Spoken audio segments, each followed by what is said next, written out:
שלום לכולם, כאן שלומי קינן. לפני שמתחילים, זכרו לעשות סאבסקרייב לערוץ וללחוץ על נוטיפיקיישנס, זה עוזר לקידום הערוץ וכך גם תוכלו לדעת מתי אני מעלה תכנים חדשים. זה קורה כל שבוע ויש גם את לוח הזמנים בתיאור של הסרטון ביוטיוב. אנא בדקו את התיאור של הסרטון גם בשביל הקורס הדיגיטלי עמדאוס, המוזיקה האלוהית של מוצרט. זה קורס רחב ומקיף מאוד על המלחין. פירוט מלא על הקורס נמצא בסוף הסרטון, אבל זה זמין באמת בהנחה מיוחדת רק לצופי הערוץ ומאזיני הפודקאסט. אז הפעם מוצרט ותיאוריות הקונספירציה, המיתוס על עמדאוס. בואו נתחיל. עד היום אנחנו לא יודעים ממה מוצרט מת. אני אספק השערה שלי בסוף ההרצאה, אבל זאת רק השערה. אנחנו באמת הרי לא יודעים. ופטירתו בגיל מאוד צעיר, בגיל 36, לפני גיל 36, עוררה גל של מיתולוגיות, עוררה המון תיאוריות קונספירציה באמת, שנגיד המפורסמת שבהם אפשר לראות כאן בסרט בעמדאוס. אני ממליץ לכם מאוד, לכו לצפות בסרט הזה שוב, הוא נהדר, הוא זמין בכל שירותי הסטרימינג השונים, וזה מציג באמת את הדעה הרווחת בתרבות הפופולרית על מותו וגם על אישיותו של מוצרט. כאן אנחנו רואים איך סליירי כאילו רצח אותו. כבר אני אומר, זה לא מה שקרה. זה מחזה בעצם של פושקין, שבו פושקין מרוסיה בכלל כתב מחזה בשנות ה-40 של המאה ה-19, שנקרא מוצרט וסליירי, ובאותו מחזה הוא באמת בתור סיפור דמיוני, הוא כותב את העניין הזה. אבל לפני זה הייתה דעה רווחת באמת, מאוד מקובלת, שמוצרט רצחו אותו הפרימייסונס, הבונים החופשיים. אגודה מסתורית אני תכף אסביר קצת מי הם הבונים החופשיים בתור רקע, אבל זה בעצמו תיאוריית קונספירציה מאוד רצינית שמחזיקה אפילו עד עצם היום הזה בחוגים מסוימים, עד כדי כך, אנחנו גם נראה למה, אבל מוצרט מעורר את זה ביצירה שלו. הוא משחק באש במובן הזה, הוא כל הזמן נותן רמזים, הוא כל הזמן מכוון, ואנחנו נראה איך ביצירות האלה, אנחנו מדברים היום על היצירות במי במול, בסולם המוזר עם הסמליות האולי מיסטית הזאת עבור מוצרט, מי במול מז'ור, גם נראה למה, הסימפוניה הגדולה, ה-39, והזינגשפיל, האופרה הענקית, חליל הקסם, שתיהן בעצם כל הזמן משחקות בסמליות מסתורית של אגודת סתרים אמיתית, שקיימת, ולא חוקית. הדבר הזה נמצא שם בתור עוד מין תיאוריית קונספירציה, או מה שנקרא באנגלית אולי הוקס, או בעברית מתיחה. אז מוצרט גם לפני מותו כבר היה בעצמו שיחק עם הדברים האלה. ומה שנבנה אחרי מותו כמיתולוגיה, זה בעצם אשתו קונסטנצה, שחיה כמעט 50 שנה אחריו, ובאופן פעיל ממשיכה לתדלק את אותו המיתוס. אז אנחנו נראה באמת פה איך זה בדיוק קרה, והמפתח יהיה אותן שתי יצירות, אבל לפני זה המבוא הקצר, אמרתי, פרימייסונס, הבונים החופשיים, מוצרט בשנת 1794, נהיה חבר, ככה זה נקרא, חברות באגודה הזאת, זה fraternity באנגלית, של הבונים החופשיים. מי שהביא אותו לשם זה חברו הטוב והמבוגר ממנו, בשם עמנואל שיקנדר, זה השם שיהיה חיוני היום, כי הם באמת הכירו טוב, הם עוד מתקופת מוצרט בזלצבורג, שהיה ממש צעיר, ושיקנדר הייתה לו קבוצת תיאטרון עודד כזה, והם עצרו בזלצבורג לכמה חודשים, ומאוד התחבר מוצרט הצעיר עם שיקנדר השחקן והאימפרסריו היותר מבוגר, אבל הבוהמיין המדליק, ונהיו חברים כבר מזלצבורג, חודש הקשר ביניהם כשמוצרט הגיע לווינה, ושיקנדר בתור חבר באגודת הבונים החופשיים, הביא לשם גם את מוצרט. אז מאז מוצרט חבר בבונים החופשיים. זה השפיע מאוד על יצירתו באופן כללי, לא רק על שתי היצירות האלה, יש לנו כמה וכמה יצירות, מה שנקרא מסוניות, אני אומר את המילה הזאת, כי אין לי איך להגיד יצירות הבונים החופשיימיות, אז יצירות מסוניות של מוצרט. בואו נראה מדוקומנטרי קצר של CBS, קיצרתי פשוט לכמה קטעים רלוונטיים, שנבין מה הם הבונים החופשיים, מה העניין, ואיך בכלל הסיפור הזה באמת, בסופו של דבר קשור באופן מאוד יפה למוצרט, לחליל הקסם, לסימפוניה ולמי במול מז'ור. בואו נראה. It's the world's most well-known secret society. Rich with symbols and ritual, it's a source of legends, parodies. Who controls the British crown? Who keeps the metric system down? We do. We do. And conspiracy theories. Because so much organized crime uses the Masonic secret system and the good old boy network to be able to get away with murder. And I mean murder. Welcome to the world of Freemasonry. True, Freemasons laid the cornerstone of America. Well, at least some of its most iconic structures. So what is Freemasonry? Simply put, it's the world's oldest and largest fraternity. Its membership a who's who of world history. George Washington, Benjamin Franklin, Winston Churchill, Mozart, Davy Crockett, Franklin Roosevelt, Harry Houdini, Gerald Ford, Henry Ford, John Wayne, even Colonel Sanders. Take Brent Morris. He's a 33rd degree Mason and a historian at the House of the Temple for the Supreme Council of the Scottish Rite of the Southern Jurisdiction. You know, it's that big building in Washington, D.C. Inside, the Temple Lodge Room is a stunner. And downstairs, there's this. This is the flag that Buzz Aldrin took to the moon with him. This flag, Supreme Council 33 Southern Jurisdiction, went to the moon. Wow. You may know them better for their 22 children's hospitals, where patients don't have to pay a cent. The Masons are philanthropic. They reportedly donate $2 million to charity every day. Freemasonry began in medieval Europe as a guild for stonemasons, but lived on as a social organization. 1717, the first Grand Lodge is created in London. And now there are many men in these lodges that are not associated with the trade organization. They're gentlemen masons. They're not stonecutters. They're not stonecutters. And so something has happened. A modern fraternity has been created. It wasn't long afterward that the conspiracy theories began. All these men with different neighborhoods, different professions, meeting in the cafe, breaking bread together, doing rituals. What could this be? So the response on the part of the authorities was, oh my God, this is a conspiracy. And so in 1738, Pope Clement XII issued the Catholic Church's first decree against Freemasonry, and it still applies today. What would happen if I found out the secret handshake and I weren't a Mason? Nothing. You wouldn't have to kill me? We might take you out and buy you a beer. The secrets of a Mason represent my integrity as a man. I took a promise that I would not tell you what the secrets of a Mason are. I didn't take a promise that I would care if you know what they are. Also a big secret? The meetings. No non-Masons or cameras are allowed, but St. John's Lodge No. 1 of New York City agreed to give us a glimpse of one. For meetings, Masons dress up in their Sunday best and, just like the original stonecutters, wear aprons. At the center of any lodge room is an altar. And all the activities of the lodge take place about the altar. And then there are the ceremonies. Each one teaches a moral lesson related to the legend of one Hiram Abiff, the architect of King Solomon's temple. הבונים החופשיים, בקיצור נמרץ, אפשר לבדוק באמת את הדוקומנטרים האלה, זה נושא מרתק, פשוט מעניין בזכות עצמו.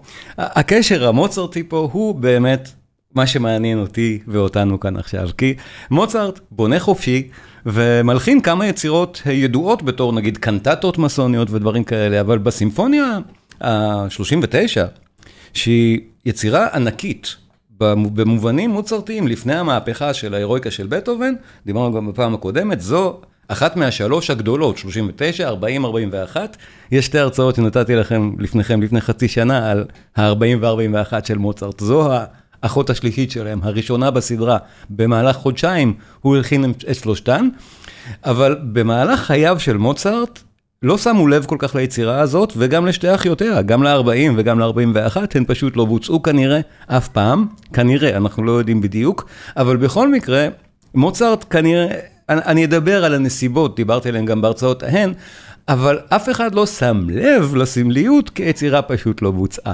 אז מוצרט כאן מפגין לראשונה את הדבר הזה, מה שאנחנו שומעים, ואנחנו מכירים אותו, אפילו אם אנחנו לא מבינים על מה הוא מדובר, בואו נשים לב לדמיון המאוד מעניין בין הפתיחה של ה-39,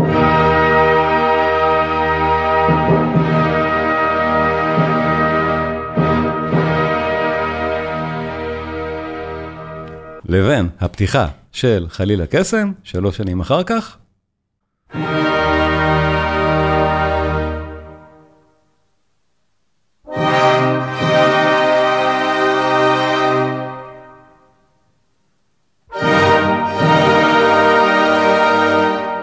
והפתיחה של ההירואיקה, מה שדיברנו בפעם הקודמת. 3 יצירות, 3 מתחילות, משהו שקשור לפעמיים, או איזושהי עניין של מכת האקורדים הזאת, מי במול מז'ור. יש פה איזשהו עניין. גם הסולם הזה, מי במול מז'ור, אמרנו, הוא סולם משונה וחריג לתקופה. לא היה נהוג לכתוב בו יצירות, הוא לא היה קל לנגינה מסיבות היסטוריות. כלי נגינה למשל לא היו מכוונים, עד תקופה לא ארוכה לפני כן, בהרבה כלי נגינה לא היו מכוונים בכלל לנגן סולמות כאלה. דיברנו על זה בהקשר של באך, הפסנתר המושווה שהולחן גם בשביל לכוון כלים בכל הסולמות. סיבות כאלה שהסולמות האלה באמת חריגים. מי במול מז'ור? חריג. מה מיוחד בו?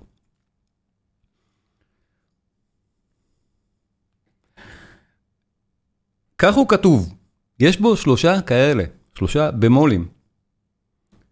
זה לא חייבים שהוא להבין מוזיקה, באמת, בשביל להבין את הקונספט שהרעיון פה הוא 3. זאת אומרת, יש עוד כמה סולמות מוזרים, גם לה במול הוא סולם מאוד מוזר לתקופה, כל האלה הם משונים, לה במול עם 4, לא, כל אלה מוזרים, אבל 3 ספציפית. 1, 2, 3. הסימפוניה מתחילה גם ב3, שימו לב, 39. מי במול זה הסולם הזה עם 3, והפתיחה, אני אנתח תוך כדי מעבר על היצירה את המבנה שלה, נשמע את הפתיחה ואז את כל הפרק, שימו לב, 3 פעמים בגדול. פעם ראשונה, אפשר לראות אצלי על המסך, את 3 מאוד בולט,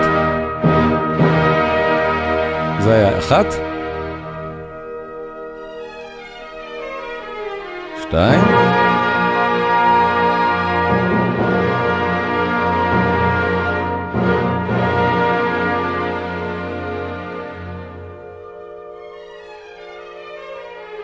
3.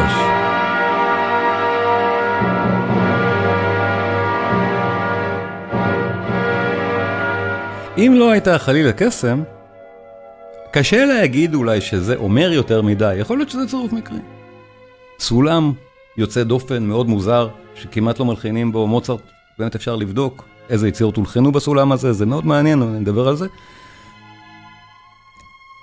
ו3 פעמים זה. אבל כבר, ספוילר, חליל הקסם מפענחת לנו למה התכוון המשורר כבר כאן.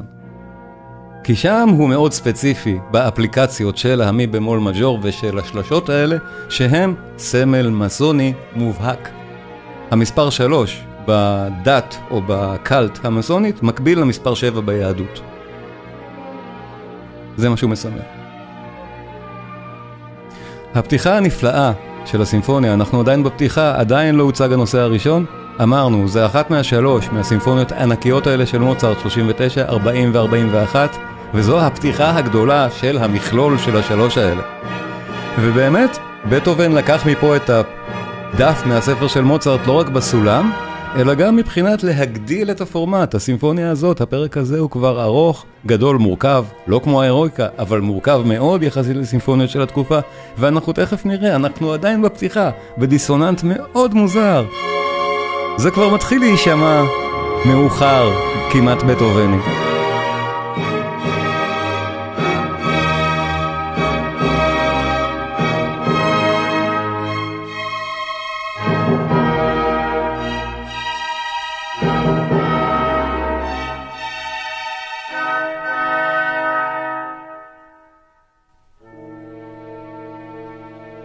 ומיד אנחנו מגיעים לקבוצת הנושא הראשון, ואז באמת, כמו שמוצרט יודע לעשות, השמיים נפתחים, הנושא הראשון הנהדר, אבל שימו לב, אמרתי, קבוצת הנושא הראשון, ואז תהיה קבוצת הנושא השני. זה כבר המושגים היותר מורכבים של היצירות האלה, של מוצרט, אחר כך של בטהובן, קבוצת הנושא הראשון. יפה כל כך. מזכיר באמת את הנושא הראשון של ההירואיקה. סוג של פירוק הרמוני, נהדר. אני אראה איזה הקלטה אנחנו שומעים. היום עוד הקלטה קלאסית. בטח יונה, יואב, קרל בם. אחד מהנפלאים, מוצרט שלו כל כך חם. זה באמת הקלטה קלאסית של הסימפוניות של מוצרט. מומלץ בחום.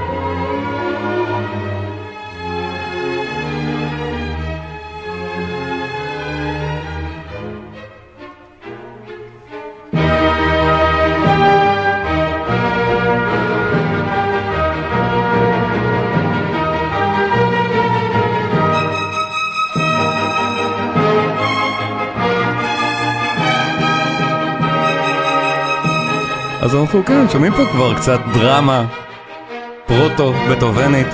אנחנו מכירים גם הסימפוניה 40 ו-41, דיברנו עליהם, גם שם הדרמה הפרוטו-בטהובנית. משם בטהובן ממשיך, בלי ספק.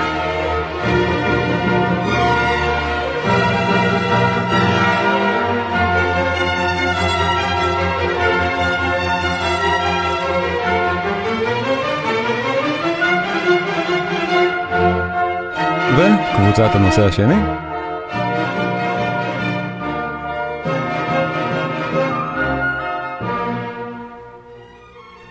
המיתוס על מוצרט אומר כמובן, הסימפוניות האלה לא בוצעו בימי חייו, מאחר ומוצרט לא היה מוערך מספיק.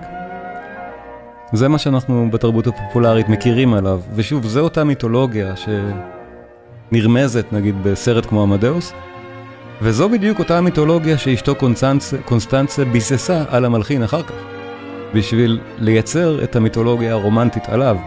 אבל הסיבות לאי הביצוע למשל של שלוש היצירות האלה הן סיבות נסיבתיות כנראה לגמרי. לא קשורות בשום צורה לכך שמוצרט לא היה מלחין מוערך או היצירות שלו לא היו אהובות. יתרה המזל וכנראה המקום שאליו מוצרט ייעד את היצירות, בסופו של דבר האירוע בו לא קרה. וחייבים להבין כבר מהנקודה הזאת, מוצרט במובן הזה הוא מלחין מאוד מאוד פרגמטי, או לפחות הפרילנסר הראשון במוזיקה. לא תמיד לוקחים את זה בחשבון, חלק פיתוח, נהדר, מתחיל מהנושא השני, מהחלק השני שלו, עוד פעם משהו מאוד מעניין שמוצרט עושה פה, כבר מבנים מבשרים את בטהובן, ושלוש הסימפוניות האלה דיברנו עליהם גם באחרות. אז היצירות האלה, מבחינת מוצרט, היו כמו חליל הקסם, שאנחנו נראה עוד מעט, אפשרויות להכנסה כספית מאוד גדולה. הוא היה מוכר את הקונצרטים של עצמו, את הקונצ'רטי לפסנתר שהוא הלחין, הוא הלחין פשוט בשביל לעשות סיבובי הופעות איתם. זו הייתה הסיבה, הוא לא התחין דווקא עבורנו את זה, וזה מאוד הצליח, הוא חי מזה. אם אנחנו זוכרים, הביוגרפיה של מוצרט מדברת על זה שבגיל 25 הוא קיבל ביתה בעכוז בישבן, באורח חגיגי, ופוטר משירותיו של הנשיא קולורדו. הנה הגענו, הנסיך של קולורדו. הגענו חזרה לרקפיטולציה כאן. כל כך יפה הנושא הראשון הזה.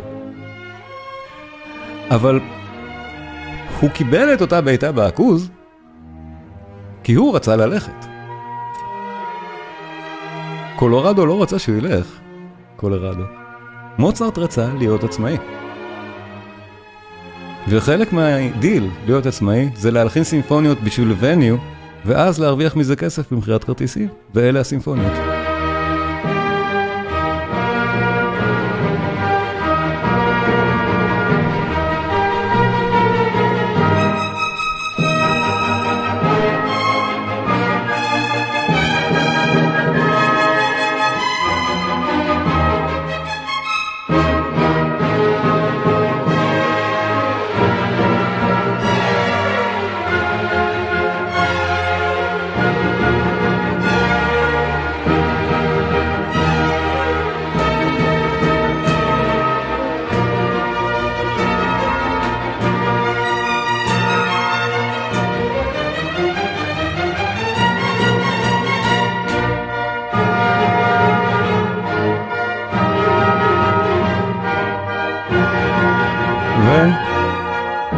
הנושא השני חוזר לנו עכשיו בסוף הפרק.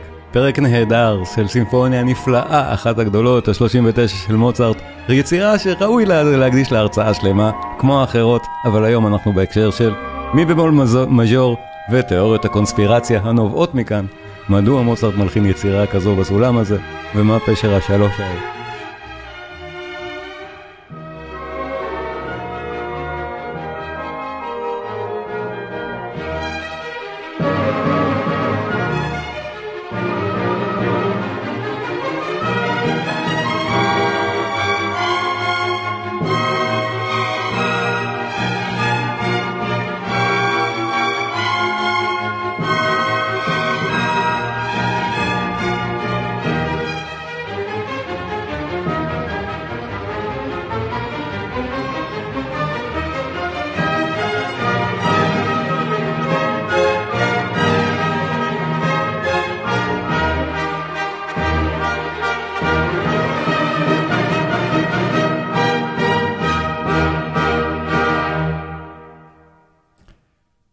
ה-39 נהדרת, וחלילה קסם שמסבירה לנו עכשיו את ה-39, מסבירה את הסיפור הזה. אנחנו אומרים, זה מתחיל כל כך דומה שברור שמוצרט פה מתייחס אל עצמו. זו מתחילה כך.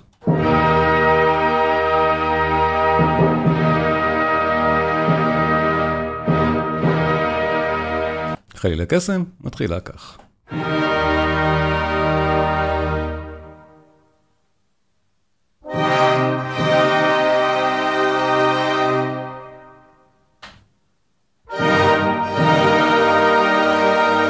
ואנחנו כבר 3 כפול 3. ברור, כשהסבתי את תשומת לבכם לעובדה הזאת, השלשות האלה ירדפו אותנו עכשיו ביצירה. זה רבוי בשלשות, כמה שאנחנו נוכל לשמוע מתוכה. 3 על 3 על 3, בכל זווית אפשרית. גם המספר 5, עוד מספר מסוני, אליו לא נתייחס היום המספר הנשי.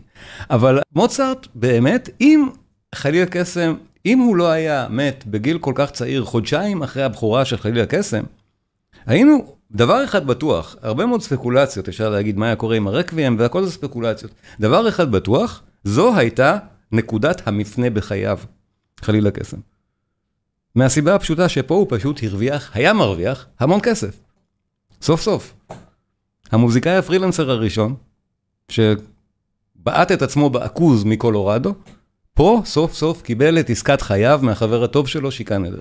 זה באמת מה שקרה, שיקה נדר, כותב על ליברטו, הבעלים של התיאטרון, הגיש למוצרט הצעה שאי אפשר לסרב לה, תמורת חצי מההכנסות, שיכתוב איתו את האופרה. זה כל כך הצליח, 10 שנים זה לא ירד מהבמות בווינה, מהתיאטרון של שיקה נדר. חצי מההכנסות שהגיעו לקונסטנצה, נהדר בזכות עצמו, היא באמת הייתה אישה מאוד עשירה בסוף חייה מהזרון של מוצרט, וזה היה חלק גדול ממנו. זו הייתה נקודת המפנה הגדולה, באמת, של מוצרט חלילה קסם. והוא נפטר מיד אחר כך. ודאי שזה שהוא נפטר מיד אחר כך, חודשיים אחרי זה, מוסיף שמן למדורת הקונספירציה. מה פתאום הוא נפטר? אחרי שהוא מגלה את סודותיהם של הפרימייסונס בחלילה קסם. אבל הסודות האלה זה לא מקרה שהם גולו כאן. זה בכוונת מכוון. שיקה נדר, שכותב את הליברטו, כותב את המילים, יחד עם מוצרט, הם שניהם באמת עושים את זה ביחד, ושניהם חברים בבונים החופשיים, והם כתבו את זה מראש בשביל שזה יהיה הצלחה מסחרית בכל דרך אפשרית. זה בשביל התיאטרון של שיקה נדר, זה לא אופרה, זה מה שנקרא זינגשפיל. נגיד, בעברית אפשר לתרגם את זה למחזמר. יש טקסט מדובר, ואז נמברים מוזיקליים. זה לא אופרה, זה משהו אחר. זה בגרמנית, זה מיועד לעמך. מלא מסתורין, ומה שנקרא מיסטיק, והבונים החופשיים, בואו נזכור, אגודה שהיא נמצאת מחוץ לחוק, והרבה מההייפ והפרומושן של היצירה, היה פשוט באמת על זה, שהיא לכאורה מגלה סודות כמוסים של אגודת הסתרים המסתורית, ששולטת בעולם ובווינה באותה תקופה, היא הבונים החופשיים. הכל נעשה באמת כעניין מסחרי נהדר, שהצליח מצוין גם.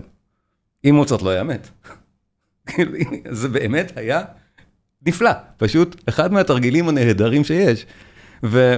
והיצירה היא באמת נפלאה ככזאת, וממש כתובה פשוט לזה. אפשר למצוא בה את כל הרמזים האפשריים, מכל כיוון. אפילו אפילו הכרטיסים של הבחורות בווינה, זה היה בחורות, זה מוצרט נאלץ בסופו של דבר לנצח על זה 8 פעמים בחודשיים לפני מותו, ושוב נאלץ. כנראה לא תכננו שזאת תהיה כזאת הצלחה. אז אני נראה ככה, עם כל הסמלים האלה, אפשר לראות, הכל זה רמז הכי בוטה שאפשר, סמליות מסונית בכל פינה של ההזמנות האלה.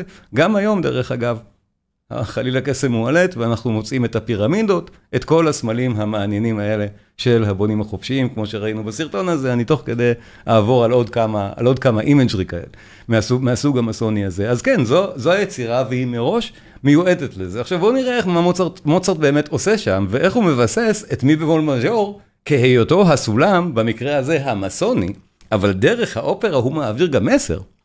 המסר של הבונים החופשיים שמוקרן באופרה, הוא מסר כמעט זהה למסר של העודה לשמחה של בטהובן. הערכים של הבונים החופשיים זה הערכים של המהפכה הצרפתית, זה הערכים של מי שהקים את אמריקה. אז כן, המסר שמובע פה, זה אותו מסר שבטהובן מאמץ. בטהובן בעצמו הוא לא בונה חופשי, אבל הוא מאוד אוהב את מה שמוצרט אומר כאן. אז בואו נראה מה מוצרט אומר ואיך הוא אומר את זה. אותה פתיחה ששמענו קודם את השלושה אקורדים הראשונים שלה, מי במול מז'ור המפורסם הזה, היא בעצמה, כבר למי ששומע את זה בפעם הראשונה או עד היום, מה? הנושא המוזיקלי הכי מצחיק כזה, שוב אמרנו, בטהובן גם אוהב, נושא מוזיקלי מצחיק מאוד, שהופך להיות פוגה, בתוך פתיחה אופראית של זינגשפיל שמיועד לעמך. אין פוגה, שוב, זה דבר מסובך, מתוחכם עוד מעולמו של באך. עמך לא מכיר את זה בכלל, ולאצולה בקושי עושים את זה בווינה, שמישהו מועיל, מישהו כמו מוצרט יודע להלחין פוגות, או היידן. פה הוא מלחין פוגה מהנושא הקומי המצחיק, במי במול מז'ור, בסולם המשונה הזה. אותה הפוגה חוזרת בכל מיני צורות, ואז נכנסים לנו 3, ושוב 3, ושוב 3, בכל מקום וכל פינה, ומכל דרך אפשרית במוזיקה, חוץ מאותו סולם, מי במול מז'ור. אנחנו נשמע ואני כל הזמן אגיד, תראו, פעם ראשונה, פעם שנייה, פעם שלישית. הנה, שוב, פעם ראשונה, פעם שנייה, פעם שלישית. נשמע את זה. כל הזמן, הדבר רווי בסמליות מסונית, מי במול מז'ור, הפתיחה, חליל הקסם, פתיחה נהדרת. אנחנו מתחילים ב3 כפול 3 הזה, מי במול מז'ור 3 פעמים, ובתוכו גם מתחבא לנו ספירה של 5 אם נרצה, עוד מספר מסוני, אמרתי, אולי נדבר עליו פעם אחרת. הוא גם עוד סמל. יש לנו את 3 הזה, שימו לב. 1, 2,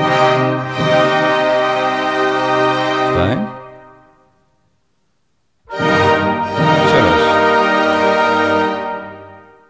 אפשר אפילו לראות את זה. אפילו בגרף של המוזיקה, רואים שזה 3. 1, 2, 3. ואז משהו מעניין קורה עם זה. אני גם מראה בינתיים את ההקלטה שאנחנו שומעים. הקלטה שאני מאוד מאוד אוהב של היצירה, אני בכל הזדמנות משמיע אותה. הקלטה של קלמפרר, שהוא גם אוהב אותנו, והסירו מפה את הדיבור בגרמנית, ויש פה רק את הקטעים המוזיקליים, שזה מאוד מסייע לי לחוויית ההאזנה. אבל וואו, זה נפלא. יש פה כמה תפקידים קשים עד בלתי אפשריים, כמו מלכת הלילה, וזאת אחת הטובות שבהן. פשוט כך, לוצ'יאפוב. אבל גם קלמפרר בעצמו. והנה, אחרי הפתיחה הזאת, שמזכירה, בוא נודה, אולי קצת את הפתיחה של הסימפוניה, אמרנו, היצירות קשורות זו לזו. שימו לב, הוא פורץ באותה פוגה על הנושא הכי טיפשי שאפשר אולי לעלות על הדעת. זה.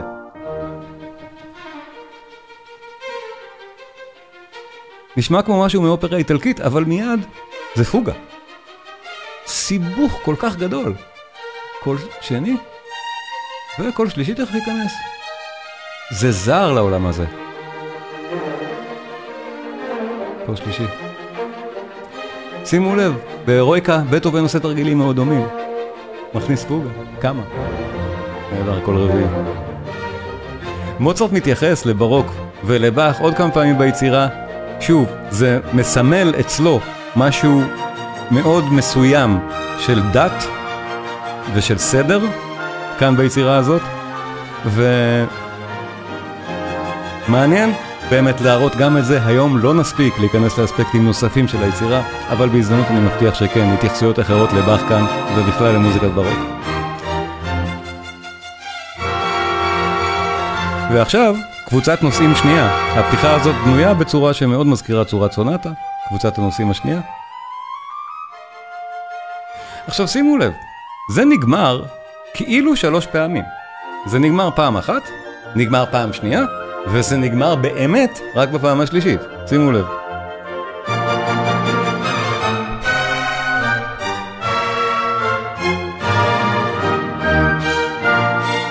נגמר פעם ראשונה, אבל לא נגמר, ממשיך.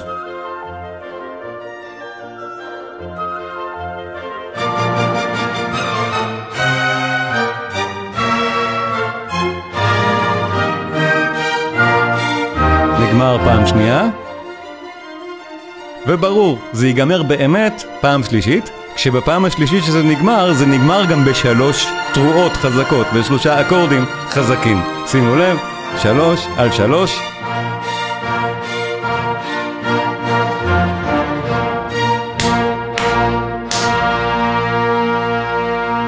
ואם עוד לא הבנו 3, הכל נעצר, ומה קורה? 1.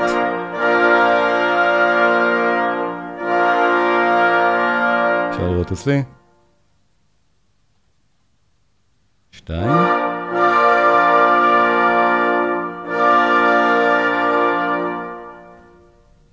ו3. נהדר, מכל הכיוונים. ואז חוזרים לפוגה במינור, כאילו לא קרה כלום. כאילו לא עצרנו.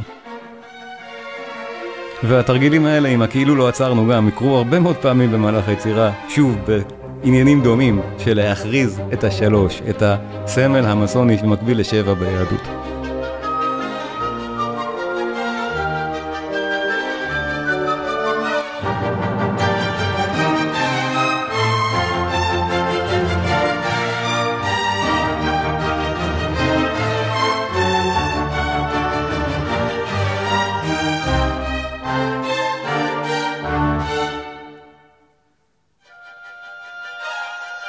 בינתיים אפשר לראות עוד קצת אימג'ים מסוניים. שיקה נהדר, הבעלים של התיאטרון, וזה שכתב את הליברטו יחד עם מוצרט, לקח לעצמו תפקיד, אמנם לא הראשי, את תפקיד הסיידקיק החשוב של פפגנו. לדעתי התפקיד המדליק ביצירה פרט למלכת הלילה, וזהו מצויר לפחות. שיקה נהדר מופיע בתפקיד פפגנו. תפאורה מאחת מההפקות מתחילת המאה ה-19. שוב, רואים את הספינקס, רואים מצרים העתיקה, עניין מסוני חשוב בזכות עצמו. תפאורות יותר מודרניות, עם כל הסמליות, הפירמידות, העיניים.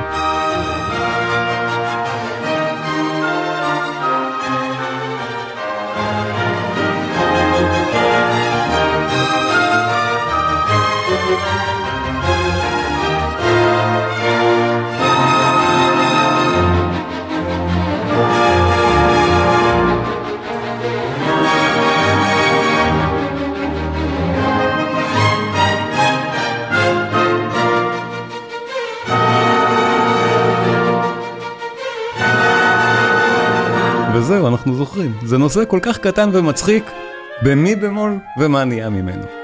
בדיוק התרגילים שבטהובן עושה אחר כך בהירואיקה שלו.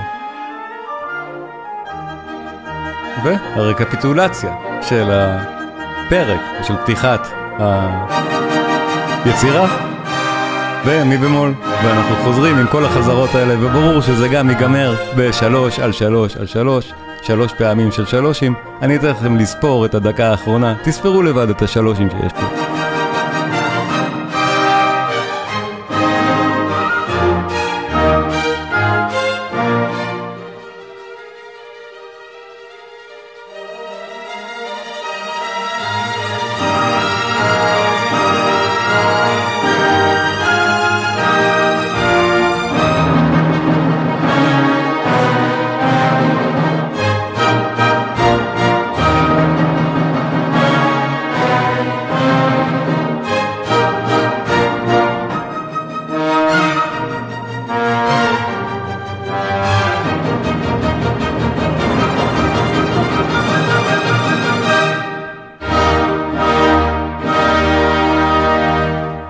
אז כן, ברור שזה נגמר גם בשלוש כזה.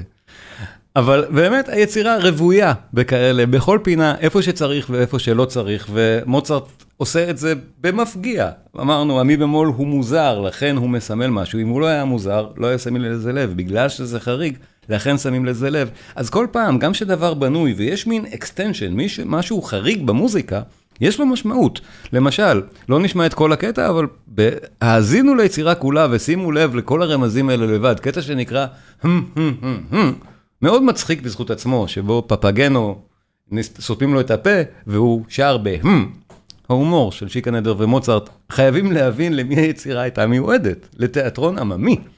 אז כן, מתחיל ככה, רק נשמע את אז זה מצחיק.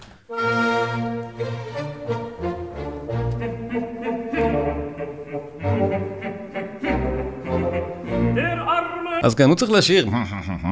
אבל אחרי הסיפור הארוך פה, שיש כל הזמן שלשות, 3 נשים ו3 ילדים, וכולם בשלשות, זה נגמר.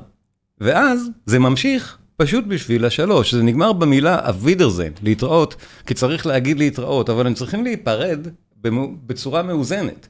הקבוצה אחת צריכה להיפרד מהקבוצה השנייה. אז זה פעמיים ועוד פעמיים, זה 4. זה לא 3. אבל מוצרט רוצה לסיים את זה בכוונה ב3. אז זה נגמר, ואז יש מין המשך של האבידרזיין הזה, ועוד המשך בשביל לסיים את זה ב3 פעמים. מוצרט באמת רוצה שאנחנו נבין שיש פה סמליות. שימו לב לסוף הזה, לתוך האבידרזיין. זה נגמר פה.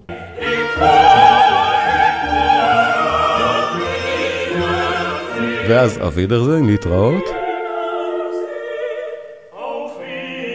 אז זה יהיה 4 פעמים, כי הם צריכים להיפרד אחד מהשני פעמיים. אז מוצרט לא רוצה לסגור את זה ככה, הוא חייב לעשות 3, שימו לב.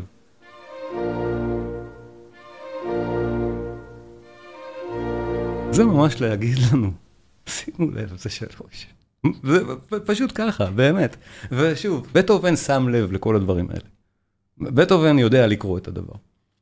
אז אחד מהקטעים, אני מדלג, לצערי, זה לא הרצאה על חליל הקסם, אני מבטיח שנעשה בהזדמנות, יצירה נפלאה כל כך, אבל היום זה לא על זה, אי אפשר בלי מלכת הלילה, כשמדברים על חליל הקסם, פשוט אי אפשר, חייבים, אפילו אם זה לא קשור, ולא בדיוק דווקא, כן, מסוני זה כן. אז האריה מהקשות שיש, שנכתבה, שוב, יצירה שנכתבה בכוונה, למי שמבצע אותה, מוצרט ידע מי הם מבצעים, אנחנו נדבר תכף על כמה מהר היא נכתבה, אז הוא ידע שמי ששר את זה זו אחותה של אשתו, אחותה הגדולה של קונסטנצה. זמרת, כל המשפחה הייתה זמרות, היו זמרות, גם זמרת מעולה, מוצרט לא כל כך אהב אותה. אז יש באמת כל מיני ספקולציות, למה הוא הלחין את האריה הקשה הזאת למישהי שהוא לא כל כך אוהב, בגלל שהוא לא אוהב אותה, הוא כתב לה את זה אולי. אבל כנראה שהיא כן הייתה מסוגלת לשיר את זה. כך או כך, מאוד קשה למצוא סתם מישהי שיכולה לשיר את האריה, וכנראה הוא כיוון את הדבר הקשה, בלתי אפשרי הזה לזמרת, שהוא יודע שמסוגלת לשיר אותו, או שאולי הוא כל כך לא סבל אותה, שרצה שהיא תשתעל על הבמה ולא תצליח. מוצרט היה כזה שייגץ, אולי. בכל מקרה, מלכת הלילה, בואו נראה ונשמע, הפעם אני בחרתי להציג את זה בווידאו, פשוט כי זה מאוד מאוד מרשים, אז בואו נראה את זה. זאת דיאנה דמראו, זה זמין, רק האריה הזאת ביוטיוב, ולכן אני חושב להראות אותה בלי בעיית זכויות, ה-DVD מאוד מאוד מומלץ. בואו נראה רויאל אופרה. Oh,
נהדר, תמיד, אז כמו היום, זה אחד מהרגעים המרשימים והחזקים שיש, אני חושב, ברפרטואר, והזמרות, המעט זמרות בעולם שיכולות לשיר את זה, מאוד מבוקשות רק בשביל זה. לוצ'יה פופ הייתה אחת מהן, ובקוצר זמן, תאזינו לה אחר כך בספוטיפיי, בהקלטה הזאת של קלמפרר, תקשיבו, זה באמת משהו, עולם אחר, הדבר הזה, הוא נהדר כשמבצעים אותו ככה. אני רוצה אבל להתקדם הלאה, כי ברור, היצירה גם נגמרת בסוף, במי במול, ואנחנו מגיעים לקשר בטובני נוסף. הסטורציה הזאת של מסרים שיש בחליל הקסם בסופו של דבר מסתכמת לפינאלה, שבו סרסטרו, הכהן הגדול, נותן את משנתו. ולפינאלה הזה יש באמת הרגשה מאוד מסוימת. הוא מסתיים גם באותו מי במול, 3 פעמים, אנחנו נשמע את זה, אבל בלי קשר לזה, את זה אנחנו כבר מכירים, יש פה גם מסר ויש פה גם בנייה מאוד מסוימת. זה מתחיל במשהו, ואז סרסטרו בכל הבאס שלו שר, ואז עוד פעם, התזמורת מפסיקה אותו, ואז שוב הוא שר. יש פה מין רציטטיב בתוך תזמורת, במבנה מאוד מסוים, שבטהובן מתייחס אליו, ואחר כך יש שירה מקהלתית, שוב במבנה מאוד מסוים. כל הפינאלה הזה הוא על זמן מאוד קצר, זה פינאלה של אופרה בסך הכל, אז אנחנו מדברים פה על 4 דקות בערך. שימו לב איך זה בנוי, ואז תדמיינו את 4 דקות האלה מורחבות עכשיו פי 5.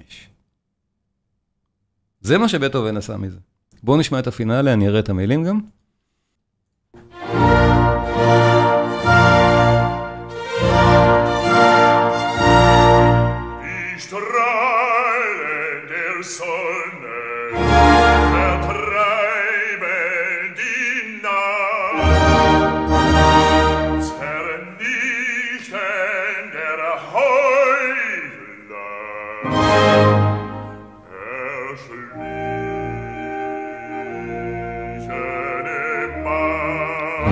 עכשיו הקורוס, עכשיו המקהלות.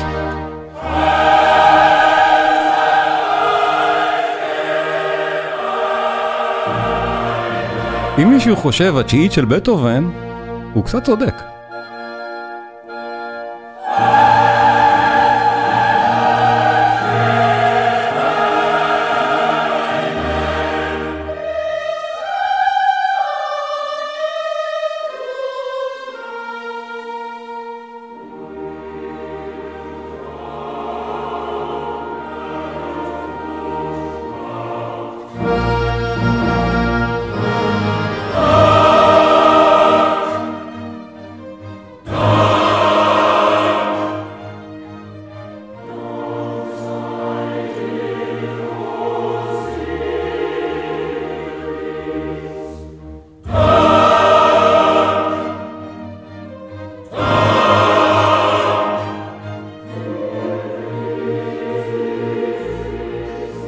מוצרט עושה לאורך הרבה קטעים ביצירה חיקוי של מוזיקה דתית.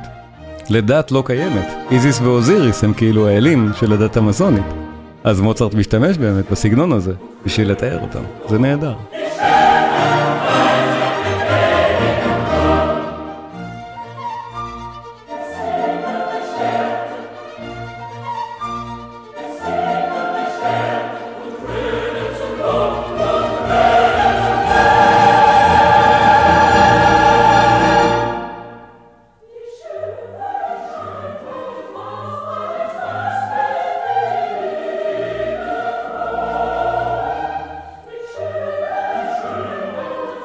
שוב, ההקלטה הנהדרת והמומלצת.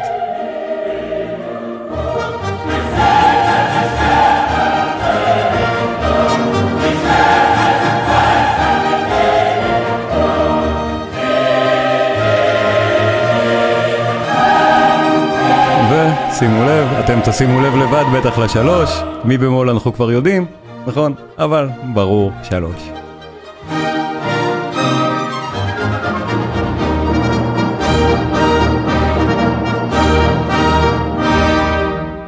אז כן, בטהובן גם את עניין המי במול לקח להירואיקה, וגם את עניין הבנייה הדי ספציפית, מכאן, מהסוף של חליל הקסם, שהוא מאוד מאוד אוהב, גם לעדותו וגם ברור מהמוזיקה.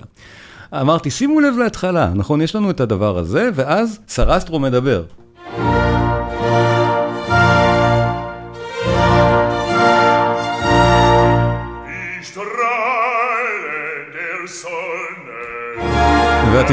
התזמורת כאילו קוטעת אותו, או עונה לו. אחר כך המקהלה מגיעה די מהר.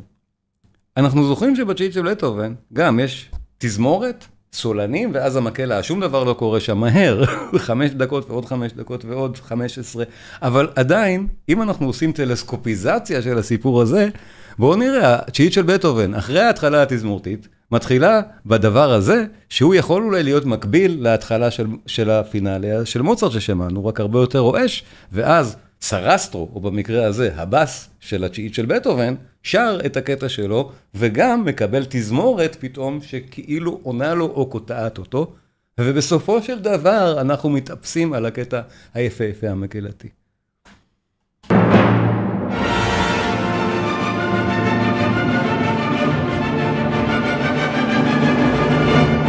סרסטרו.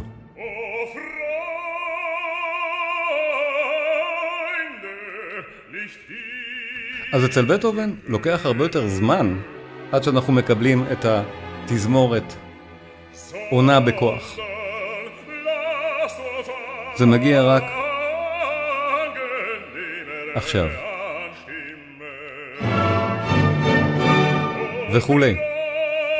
אצל מוצרט הרפליקות מופרדות הרבה יותר מהר, אבל הפרינציפ זהה.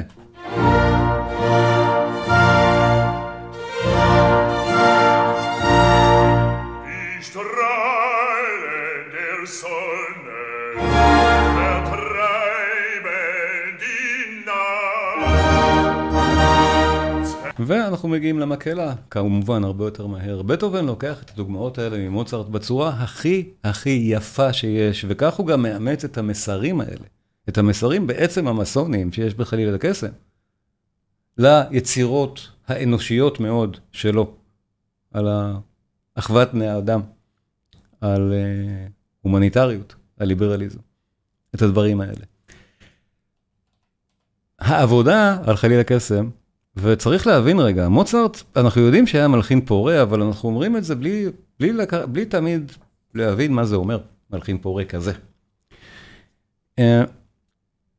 תוך כדי העבודה על חליל הקסם, הוא עבד על עוד אופרה, לקלמנזה דה טיטו, על הרקוויאם, על הקונצ'רטו לקלרינט, על הקונצ'רטו 27 לפסנתר, ועוד כמה.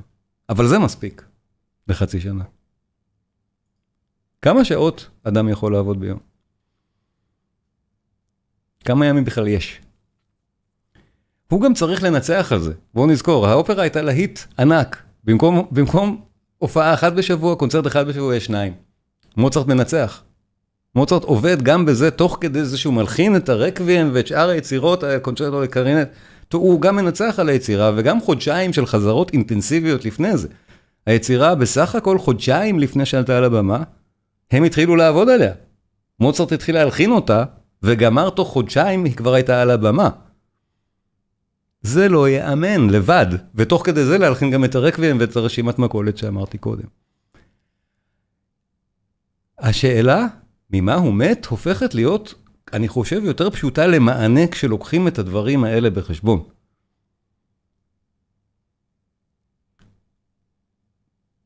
פשוט, אחרי חודשיים של חליל הקסם, הוא נפל למשכב.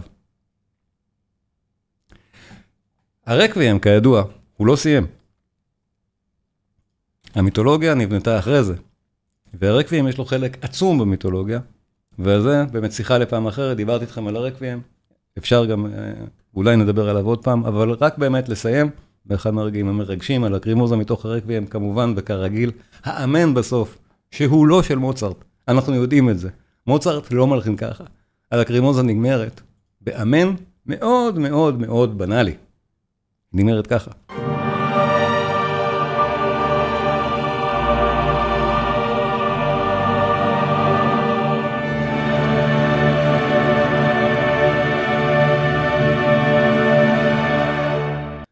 יש אולי יצירות של מוצרט מגיל 4 עד 6 שמסתיימות ככה, אבל זהו, פה זה מסתכם.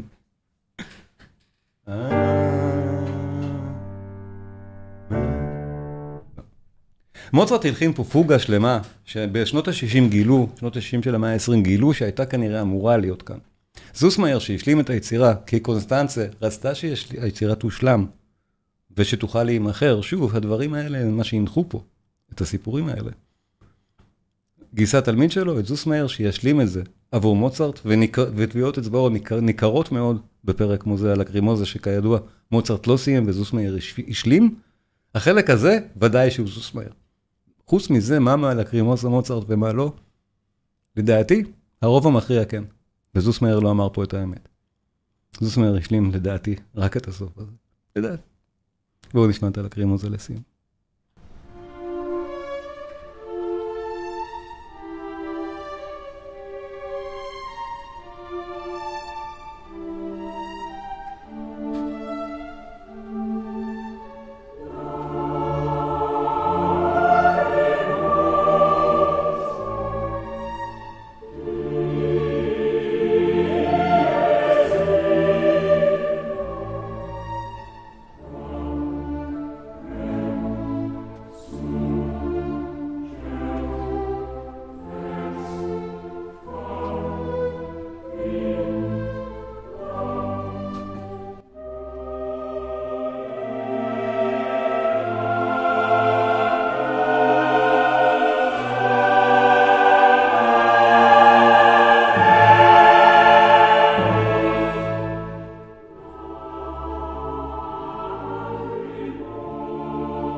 ההקלטה שאנחנו שומעים, הקלטה אהובה עליי מאוד, יש הרבה הקלטות נהדרות של הרקבים, זו אחת מהאהובות עליי. בלנס נהדר פה לדעתי, גם במהירות, גם בגודל.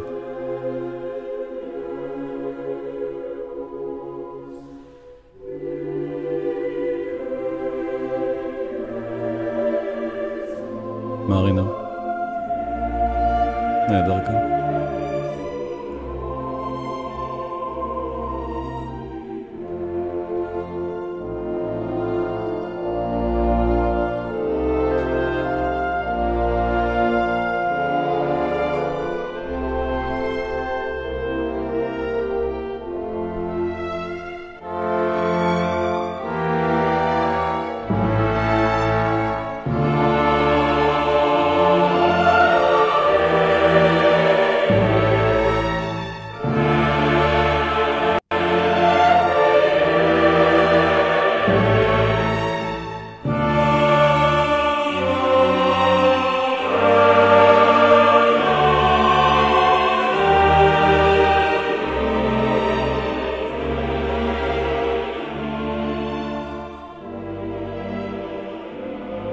ותכף אנחנו מגיעים לאותו האמן. שימו לב כמה זה נשמע באמת, כשאני מציג את זה ככה, אולי מעט חבל, או נתזר לכל המוזיקה האלוהית שהייתה עד כאן. זה עולה ורוצה להגיע למשהו.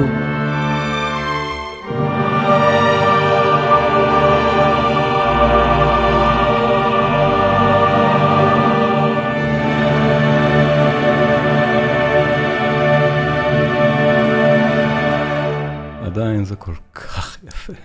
פשוט. צירה נהדרת. תודה רבה לכם. הייתם נהדרים. רוצים לשמוע את פופ? שרה את הדבר הזה? שים את האריה הראשונה. מה? לא, יש לי כאן בתוך התוכנית את השנייה, את אותה האריה של מכת הלילה. כי אחרת זה לא יהיה מספיק ווליום. בואו נשמע אותה ונוכל, אפשר להשוות. שמענו לפני כמה דקות את הביצוע באמת יפה, מכובד מאוד, אבל בואו נשמע ביצוע אלוהי.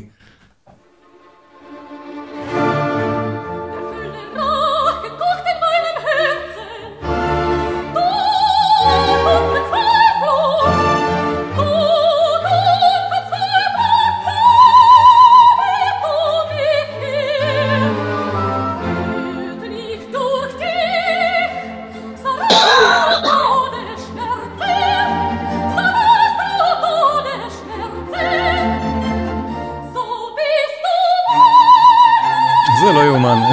היא משמעת לא אנושית. תכף זה נהיה בכלל.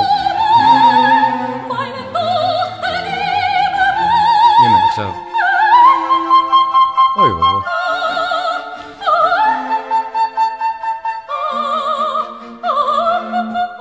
איך?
עכשיו עוד קטע לא יאומן ווקלית, פה מה שקורה עכשיו. פשוט. הוא סינתסייזר.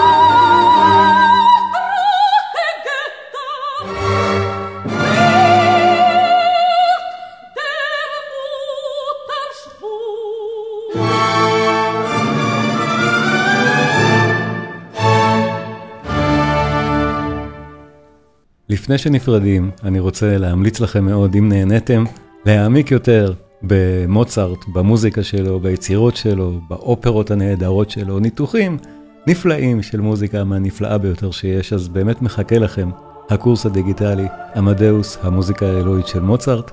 הקורס כל הזמן גדל, מתווסף אליו עוד תוכן, ככל שאני עצמי מעביר הרצאות על הנושא, אז יש לנו כבר בקורס עצמו, ילד פלא, זלצבורג, מבחר יצירות סימפוניות, ערב באופרה נישואי פיגארו, מבחר קונצ'רטי, ערב באופרה דון ג'ובאני, המוזיקה של הסוף, תכנים נוספים, חליל הקסם חלק א' עם כנרת זוהר להב, זה משהו מאוד מעניין ומיוחד, חליל הקסם חלק ב', כשהיידן פגש את מוצרט, היידן והמוזיקה הקאמרית של התקופה הקלאסית, חמישיית הקלרינט, הרקוויאם וקטעי מקהלה נוספים, הסרנדות, מוזיקת לילה זהירה, סימפוניה קונצ'רטנטה לכינור וויולה, רמז עוד יצירה במי במול מז'ור. הסימפוניה 40, הסימפוניה 41, הקונצ'רטי הגדולים בפסנתר א', הקונצ'רטי הגדולים בפסנתר ב'. בנוסף, בונוסים, הדוקומנטרי בחיפוש אחר מוצרט, דוקומנטרי מעולה, פשוט שווה צפייה כל כך. נמצא כאן עבורכם, עמדאוס בגרסת הבמאי, 3 שעות של תענוג, נישואי פיגארו, האופרה במלואה, 2 DVDs נהדרים לצפייה מענגת ביותר, עם תרגום כמובן. הקורס זמין בהנחה מיוחדת לצופי הערוץ ומאזיני הפודקאסט, אז אנא בדקו, יש שיעור 2 פתוחים לצפייה בחינם, ועצם זה שאתם בודקים עוזר לי מאוד להמשיך ולתת את התכנים האלה גם הלאה. אז עמדאוס, המוזיקה האלוהית של מוצרט, נשתמע.